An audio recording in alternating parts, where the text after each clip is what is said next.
Amigas y amigos del programa 8 Columnas, de nuevo con todas y todos ustedes en este mes aniversario del programa. Estamos cumpliendo 20 años de ininterrumpidas transmisiones. 20 años. 20 años. 20 años. Se dice rápido, sí. Se dice fácil, pero no ha sido fácil. Bueno, me distingue con su visita, nos permite unos minutos de su gira por el estado Zulia, el precandidato presidencial Andrés Velázquez, en casi a pocas semanas ya del 22 de octubre. Debo decir que el candidato Velázquez ha visitado varias veces la región zuliana, espero que le haya ido muy bien. Obviamente el Zulia es una importante entidad electoral y es muy normal que los candidatos visiten mucho la región zuliana, así que le agradecemos esa visita. Yo lo conocí hace muchos años, en una convención del Colegio Nacional de Periodistas que fue en su estado, el año en que usted ganó la gobernación del estado de Bolívar. Año 90. ¿Qué año fue? El 89 y asumí el 3 de enero del 90. Bueno, en ese año yo lo conocí a usted, porque recién llegado usted a la gobernación nos prestó mucha colaboración para la Convención Nacional del Colegio de Periodistas. Ya yo estaba dando lidia por esta lidia, ¿no? Así que bueno, bienvenido candidato. ¿Cuál es la evaluación que hace ya a pocas semanas de las elecciones internas, la primaria? Bueno, gracias y saludo al pueblo zuliano, pueblo de Maracaibo. Bueno, la evaluación que hago hasta el día de hoy es positiva, porque recuerda que estas elecciones primarias no le gustan al régimen, no le gustan a Maduro, no le gustan a Diosdado, ni a esa cúpula que detenta el poder hoy día. Ellos le tienen terror desde mi punto de vista a eso y han venido tratando de pararla, sabotearla, ponerle obstáculos, pero ha venido avanzando y por eso creo que es positivo mi balance, porque, bueno, primero hubo un debate sobre si ese era el mecanismo o no para definir el candidato, porque había también quien planteaba la figura del consenso, que es válida, pero que desde mi punto de vista, dada la crisis de representatividad que tiene el liderazgo político hoy día, yo creo que el más conveniente, el menos cuestionable, es que los ciudadanos elijan el candidato. Y entonces, bueno, avanzamos, luego se nombró la Junta Electoral, la Comisión Nacional de Primaria,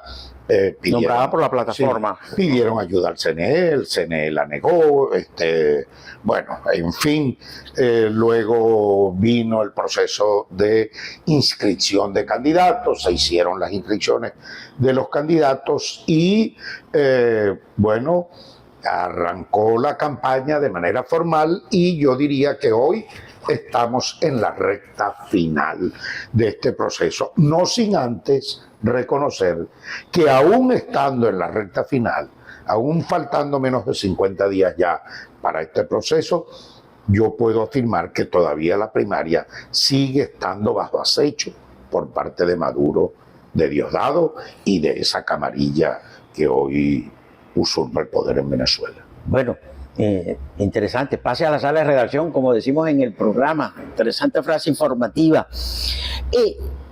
Qué bueno que la oposición se va a contar. Era pertinente y es hora que la oposición se cuente, saber quiénes son, cuántos tiene, cuántos cristianos apoyan a cada cristiano.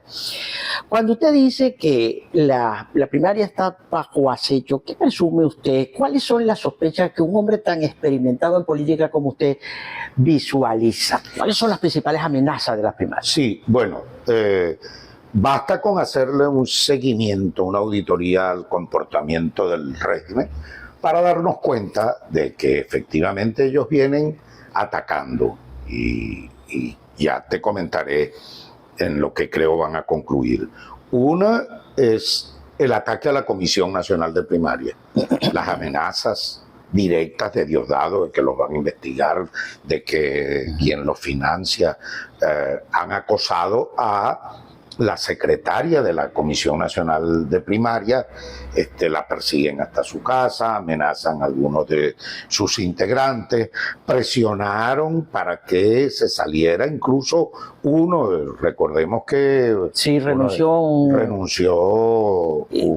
de los la vicepresidenta. Y después la vicepresidenta, han renunciado dos. Sí, entonces, bueno, y luego han venido atacando a los candidatos duro desde el punto de vista de violencia física. En nuestro caso, gracias a Dios, no hemos sido atacados, pero no desde el punto de vista físico, pero mantienen una vigilancia de 24 horas constante sobre mi persona. Aquí donde estamos grabando, al frente, aquí están estacionados, amanecieron allí, o sea, y donde quiera que voy, con una diferencia. Antes también ejercían la vigilancia, lejana. Ahora no, ahora están más invasivos, más acosadores, vienen casi a hacerte la fotografía en la cara, nadie se te puede acercar porque lo están retratando y grabando, lo están fotografiando. Bueno, entonces es una cosa verdaderamente acosadora, invasiva, que genera malestar, genera rabia, porque estamos precisamente perseguidos prácticamente. Entonces, eso lo vienen haciendo con todos los candidatos, algunos agredidos. Y luego está el hecho de la inhabilitación que se viene dando, que son inhabilitaciones ilegales, inconstitucionales. Enrique Capriles, Superlano, ahora María Corina, y yo digo, nadie está exento.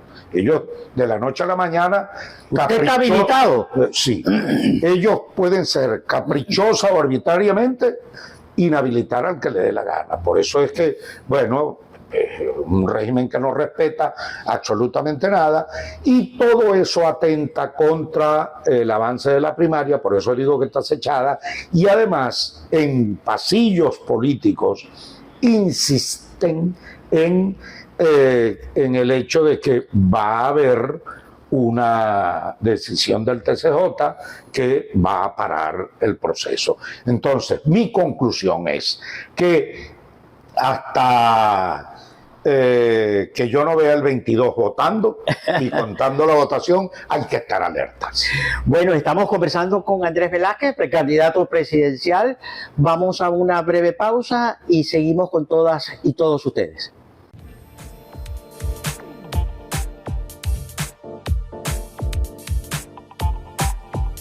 Ya regresamos con A Ocho Columnas.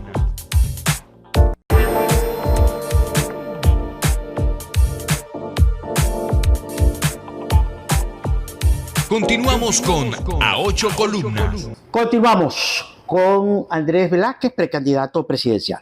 Vamos en esta parte rapidito a repasar sus propuestas. A esta altura de su vida, usted es un político demasiado experimentado. Estuvo allí en una histórica elección presidencial. El año 93. El año 93, donde lo mejor de la democracia se le presentó al país en ese entonces. Y bueno, aunque ya ha pasado demasiados años de aquel momento acá, el país no logró una renovación de su liderazgo político. Si alguno de ustedes hubiera ganado, la historia de este país hubiese sido otra. Se hubiese dado una transición democrática hacia una democracia moderna. Sí, señor. Pero bueno, pasó lo que pasó. Y el presidente que viene o la presidenta que venga tendrá que resolver grandes problemas de la nación. La economía en primer término. ¿Cuál es su propuesta sobre salvación del bolívar? Sobre la inflación, ¿qué va a hacer usted con PDVSA? ¿Qué va a hacer usted con Citgo? Y voy, obviamente, a preguntarle qué va a hacer con sus empresas de Guayana, porque en este ajedrez económico las empresas de Guayana tienen un rol muy importante. Le escucho. Sí, bueno, yo creo, rápidamente te resumo esto en los siguientes términos. El gobierno que venga desde mi punto de vista, tiene que ser un gobierno de transición. Un gobierno que nos debe dar estabilidad a los ciudadanos. Incluso yo soy de los que creo que, evaluando la situación, si logramos una cierta relativa estabilidad en corto plazo, podemos incluso hasta recortar periodo para convocar una nueva elección en 3 años, suponte tú, pudiera perfectamente darse. Pero por eso digo que es un gobierno de transición. Y rápidamente hay que atender lo que yo llamo prioridades. El proyecto de reconstrucción del país que yo estoy proponiendo lo he denominado proyecto por una Venezuela digna y sustentable, sobre todo porque estoy planteando que los ciudadanos y Venezuela en general tiene que recuperarse bajo términos o principios de valores y de dignidad en general. Entonces, en materia económica, creo que es fundamental y como una prioridad apertura petrolera robusta. Para eso necesitamos entonces seguridad jurídica, con lo cual requerimos resolver este tema del Tribunal Supremo de Justicia, que sea realmente independiente y autónomo. Con eso lo que te estoy diciendo es que debe existir o establecerse una reinstitucionalización, como debe ser en democracia, con instituciones autónomas y libres, no manipuladas por el PSUV y por el presidente de turno. Entonces, eso en primer lugar. Un banco central autónomo e independiente que sea capaz de echar adelante una política antiinflacionaria. Para eso requerimos un banco central autónomo y no que responda a las órdenes de Miraflores para poner a funcionar la maquinita con dinero inorgánico sin respaldo alguno, que es lo que en definitiva viene generando este bloque inflacionario e hiperinflacionario que hemos vivido en Venezuela. Y ese mismo Banco Central autónomo e independiente tiene que echar adelante políticas monetarias que fortalezcan nuestra moneda y que le den valor y que acaben con la moneda chatarra, que es hoy el bolívar nuestro, porque lo convirtieron en chatarra. Entonces, hay que efectivamente impulsar de nuevo por esa vía todo lo que tiene que ver entonces con política antiinflacionaria, política monetaria, de nuevo apalancarnos en el petróleo como andamio para fortalecer el resto de la economía y dedicarnos con mucha fuerza a una parte que para mí tiene especial importancia, que son los productores, los agroproductores y la agroindustria, que incluso tiene posibilidades de recuperarse con mayor rapidez y con menos costo incluso que la propia industria petrolera. Y esto lo digo de cara al tema del hambre que vive el país y la estratégica necesidad que tenemos de establecer una seguridad alimentaria para Venezuela, sobre todo por el hambre. Hoy día en Venezuela hay hambre, producto de que no hay salario, producto de que no hay empleo, producto del alto costo de la vida, producto de la devaluación de la moneda. Bueno, este mes, nada más este mes que acaba de finalizar, 9% fue devaluado nuevamente el bolívar. Sin duda. PDVSA, usted afirma que entonces la privatiza o usted hace una apertura petrolera. ¿Cómo sería eso? ¿Y qué planes ejecutaría usted con Citgo? ¿Qué va a hacer usted con Citgo? El planteamiento es claro con relación a PDVSA, ¿no? Es la invitación de todo el capital privado que pueda venir en una robusta apertura petrolera. ¿Al estilo de la apertura petrolera de Luis Justi, por ejemplo? Puede perfectamente, sí, y haciendo algunos ajustes, pero que nos permita darle fortaleza, volver a traer a nuestros técnicos, redimensionar todo lo que tiene que ver con el tema petrolero, el desarrollo aleatorio alrededor de la industria, tal como petroquímica, por ejemplo, creo que debe ser igualmente atendido, cosa que han desatendido con este régimen y tenemos que empujar también por esa vía. Entonces, y en relación a Citgo, yo creo que Citgo debe seguir siendo una industria importante de apoyo.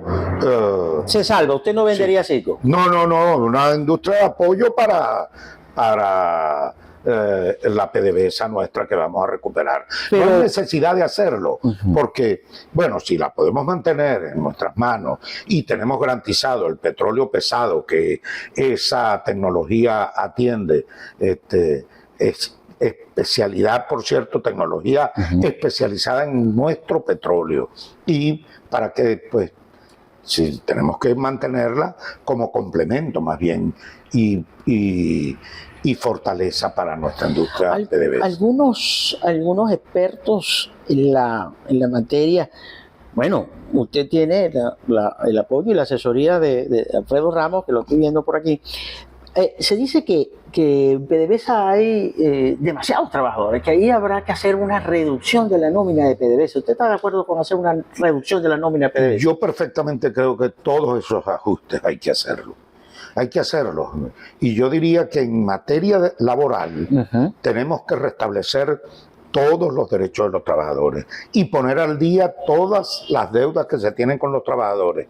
Y yo diría en ese sentido que PDVSA tiene una deuda con esos trabajadores, 23.000 trabajadores, a los cuales a muchos de ellos no le pagaron.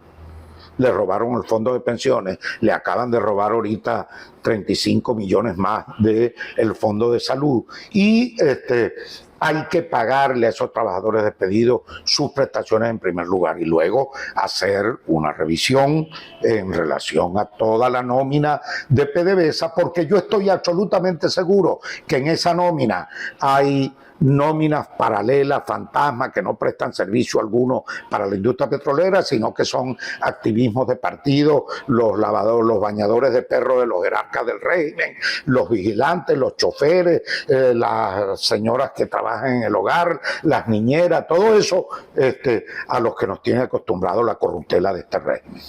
Bueno, vamos a ir a una pausa. Al retorno vamos a ir cerrando esta conversación porque hay algunos temas también del orden social. ¿Qué piensan los candidatos sobre el tema social, que es preocupante? Ya usted lo acaba de citar, pero quiero hacerle unas preguntas concretas. Vamos a dar una pausa y ya regresamos.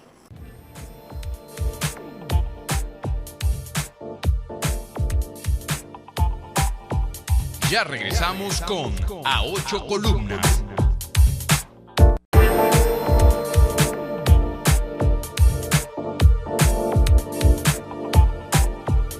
Continuamos con A Ocho Columnas. Continuamos nuestro programa 8 columnas con Andrés Velázquez. Agradezco particularmente yo, Rafael Galicia, y el programa 8 columnas, los minutos que usted nos está concediendo rápidamente. A la orden, Galicia, usted es un histórico. Sí, señor. Bueno, lo social será fundamental en lo que viene. Entonces, ¿será que la gente se acostumbró a una bolsita clara y ya?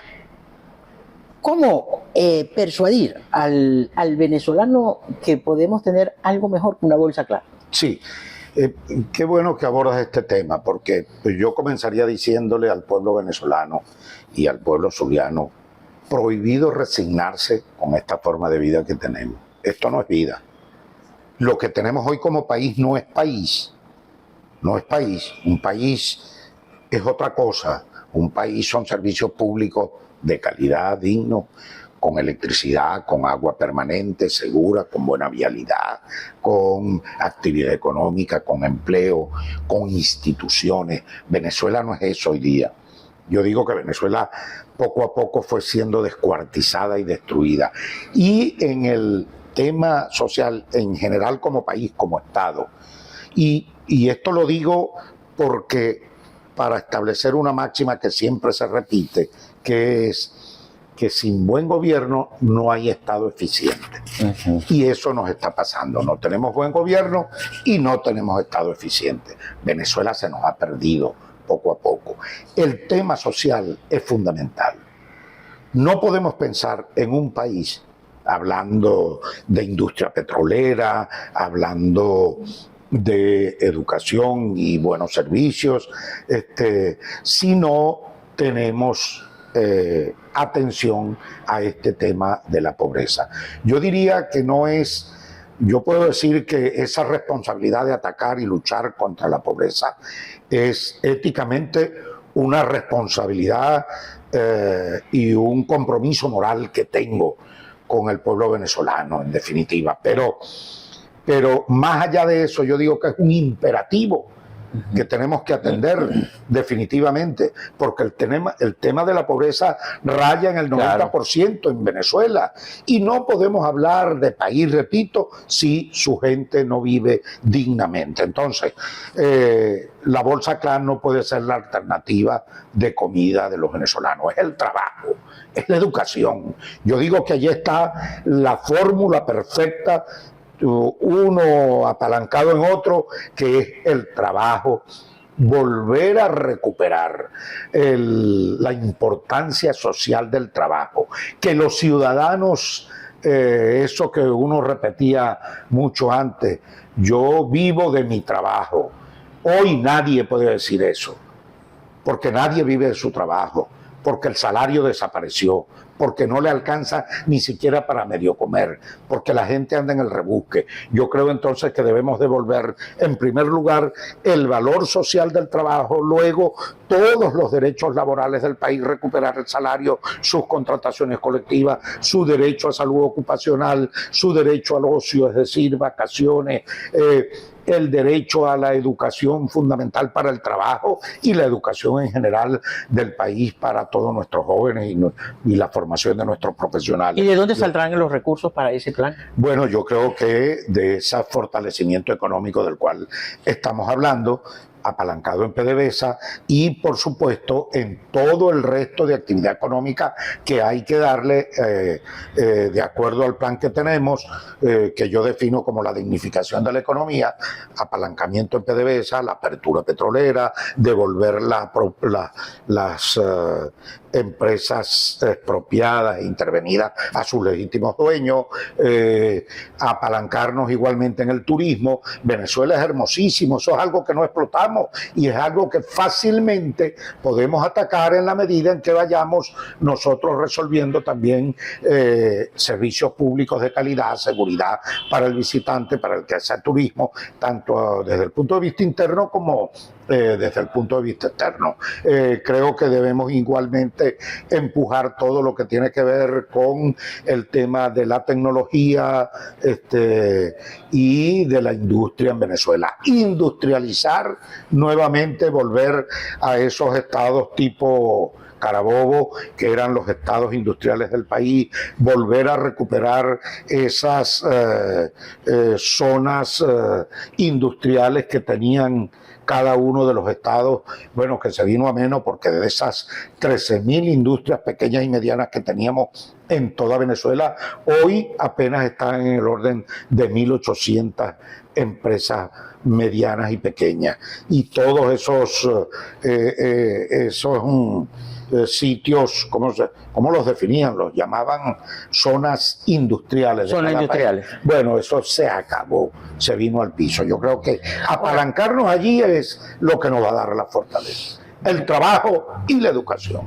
¿Eso va a requerir algún plan de emergencia? Como algunos candidatos hablan de un plan de emergencia de los primer año del nuevo periodo presidencial. Sí, hay cosas que en lo político vamos a tomar medidas, por ejemplo, en materia de presos políticos. En una sociedad democrática no puede haber presos políticos, los vamos a liberar a todos. No puede haber en una Venezuela democrática un preso político. Queremos hacer una reforma del Estado que nos permita reducir el periodo de mandato del presidente de 6 a 4 años. Queremos establecer una doble vuelta para elegir al presidente y queremos acabar de forma definitiva con esa maldición que se llama reelección indefinida. Queremos volver a la descentralización. Ya se lo iba a que yo preguntar. puedo hablar de eso, yo soy hijo Claro. de la descentralización y puedo hablar desde mi propia experiencia.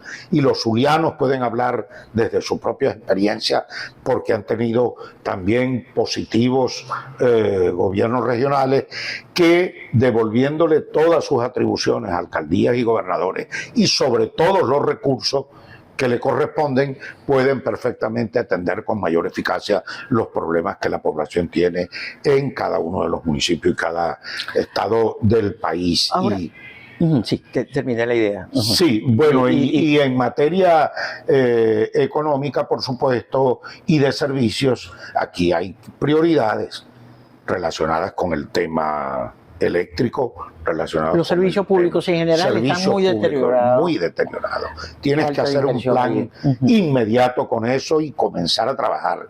Que no tendrás una solución 100% positiva al comienzo, pero que gradualmente, no puedes dejar eso para otro momento. Atender el tema de la educación no lo puedes dejar para otro momento. Pagarle bien a los maestros, a los trabajadores del país, rescatar el salario, eso no puede ser para otro momento, son prioridades. Ahora, esto va a requerir algún tipo de acuerdo político, porque el presidente que se elija en el 2024, o sea, tendrá que llegar a acuerdos políticos en el Parlamento. Importante observación. Venezuela no está hoy para mesías. Aquí olvidémonos de varitas mágicas y de mesías. La reconstrucción de esta patria para sacarla del foso en el que se encuentra requiere de la participación de todos los venezolanos, indistintamente de su situación social, todos, y por supuesto de todas las organizaciones políticas democráticas, de todas aquellas dirigentes y partidos que quieren vivir en libertad y en democracia. Y allí hago una acotación. Nunca podremos salir de este desastre si no retomamos o restablecemos la democracia en Venezuela. Pase a la sala de redacción. Venezuela no está para mesías, dice Andrés Velázquez. Vamos a la pausa y cerramos nuestra conversación con Andrés Velázquez, precandidato presidencial.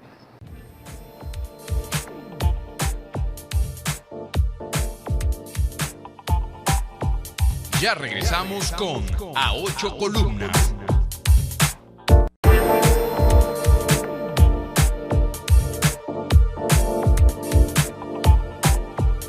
Continuamos con A Ocho Columnas. Cerramos nuestra conversación con Andrés Velázquez, precandidato presidencial. La cosa política, chicos. La cosa política. Vamos a retomar rápido, vamos a cerrar con el tema político. Bueno, obvia, no me extraña que usted plantee el tema de la descentralización. Yo le pregunté a María Corina Machado sobre este tema y ella está más inclinada al tema del federalismo, al modelo federal. Yo no sé qué opinión tiene usted, me gustaría escucharla. Y preguntarle, a ver, ¿qué va a hacer usted con el tema de las sanciones? ¿Cuál es su posición frente al tema de las sanciones?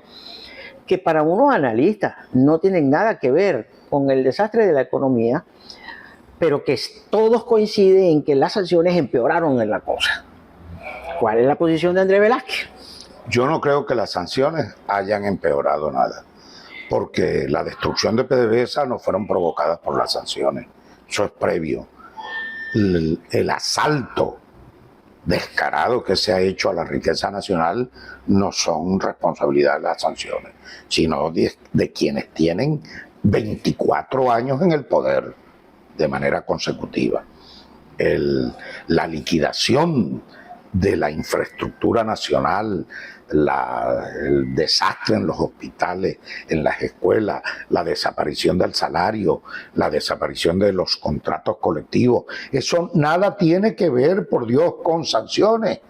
Es que la situación del país y el hundimiento que ha venido teniendo en todos sus aspectos, en materia social, en materia de servicios públicos, en materia de pulcritud o transparencia administrativa y en materia de libertades y derechos democráticos no tiene nada que ver con sanciones.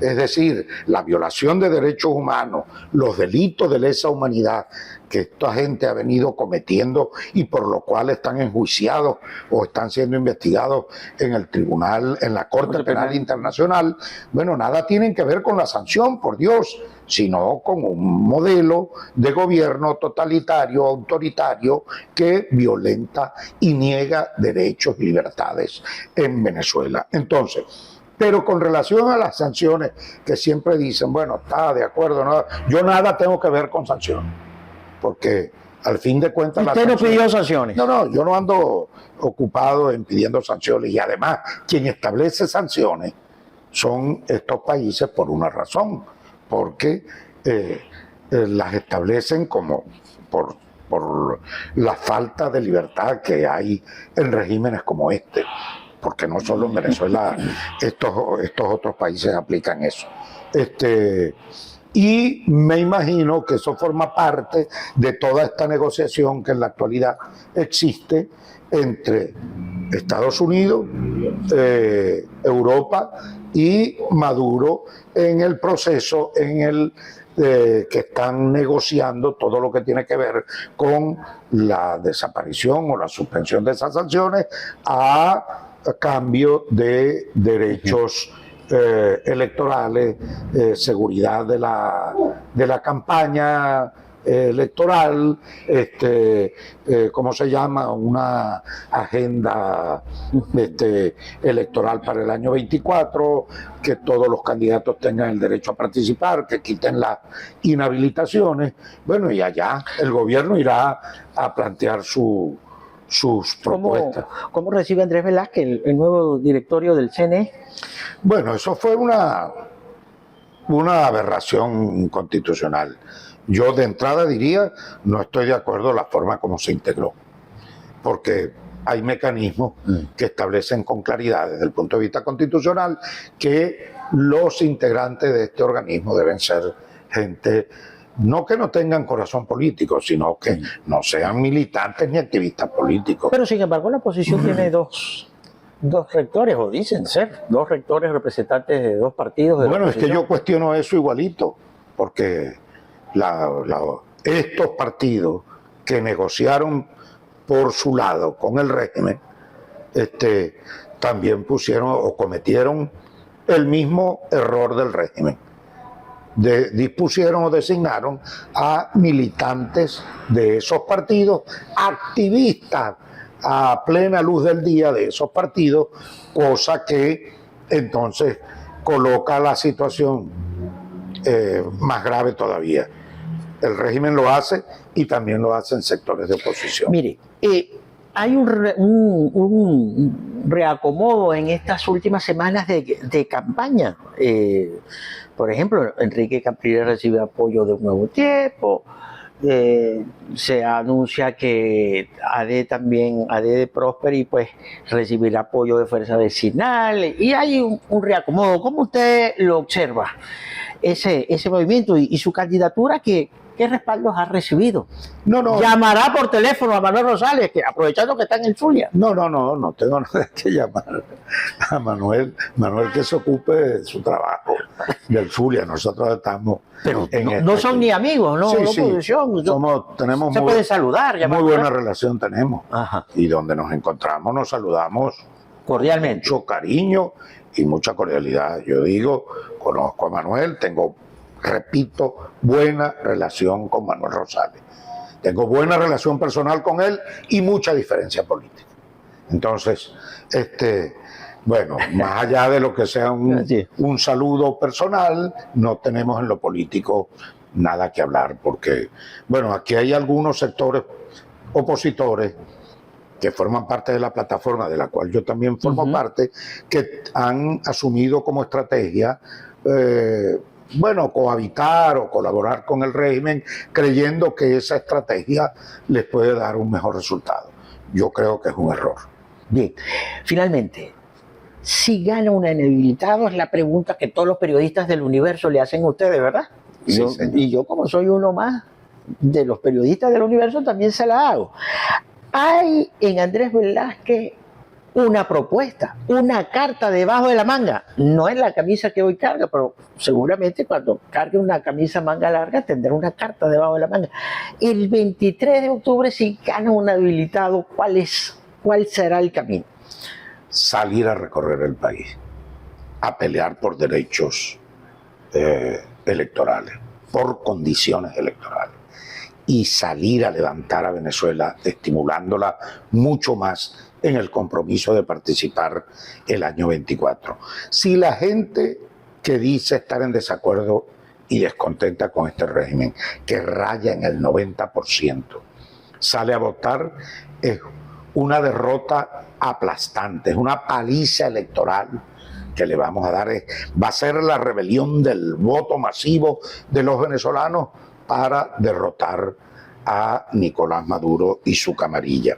Ese es mi planteamiento. Yo estoy en desacuerdo que hoy, cuando no hemos electo todavía el candidato, ya estemos planteando cómo lo vamos a liquidar. Entonces, las sustituciones propuestas por Capriles, ¿se refiere usted? Exactamente, esos que hablan de la, ¿cómo llaman? No la sustitución, la llaman... ¿La situación sobrevenida? No, que ellos, la definición que han dado para la sustitución, que es una palabra fea además, porque está bueno, hay una propuesta que la plataforma unitaria tendrá que analizar. No sé si oficialmente se va a discutir. Oficialmente se aceptó, se admitió la solicitud de Capriles de plantear la posibilidad de sustituciones. Bueno, mi planteamiento o mi posición allí es que yo no entro a discutir eso porque me parece una equivocación garrafal desde el punto de vista político. Estamos pidiéndole a la OEA, a Naciones Unidas, a las ONG del mundo, elecciones libres, que dejen participar a todo el mundo, y resulta que adentro los mismos que la están pidiendo están estableciendo ya cómo liquidar al candidato, acercando lo que el régimen está planteando, que son esas inhabilitaciones ilegales. Sí. Mire, finalmente, ya tenemos vencido, el aparato electoral de las primarias, los centros de votación, los lugares, todo eso, su comando de campaña está listo, está preparado, tiene los testigos, todo ese beta electoral del día de... La palabra que es sucesión. Sucesión. Sí, que digo que es fea, que es sucesión y sucesión. La gente está eligiendo un candidato y hay que pelear para defender el derecho de ese candidato. Además, falta un trecho largo para que venga el momento de inscribir ese candidato. Bueno, ¿usted cree que adelanten las elecciones? Este año no. Puede ser que para el otro adelanten algún mes, pero ahorita hay que fajarnos con lo que tenemos. Desde el punto de vista de nuestra defensa del voto estamos trabajando. Estamos incluso haciendo acuerdos con otras organizaciones y otros candidatos para la autodefensa o la defensa mutua de la votación de los candidatos.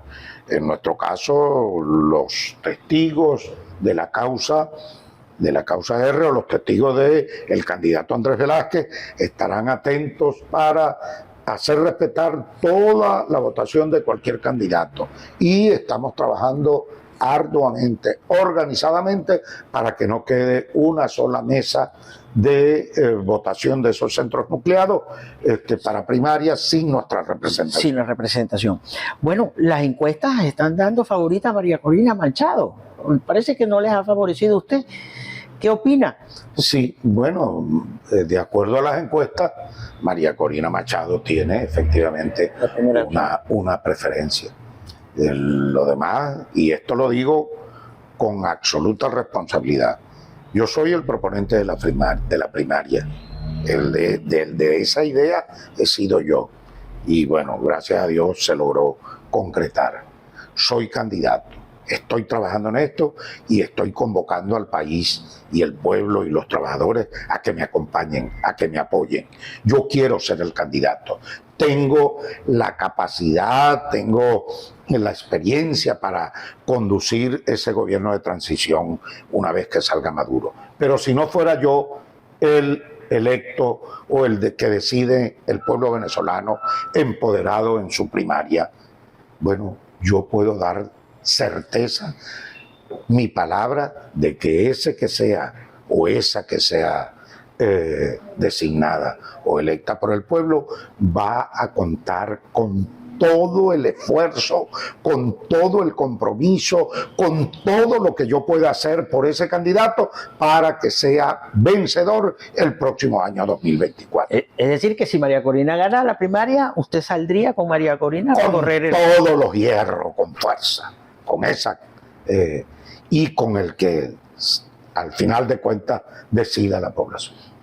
Gracias por estos minutos un poco extensa, pero era necesario repasar los otros temas y datos serán abordados más adelante. Muchísimas gracias. Tuvimos la asistencia técnica de lujo del señor Víctor Churio, un gran dirigente de los trabajadores, caramba. Gracias por la asistencia y gracias a todo el equipo. Sigan por favor con nuestra excelente programación. Será de noticia, y donde está la noticia está Galicia, chicos. Más vale creer en Dios que en hombres poderosos. El Señor bendiga sin límites al pueblo zuliano.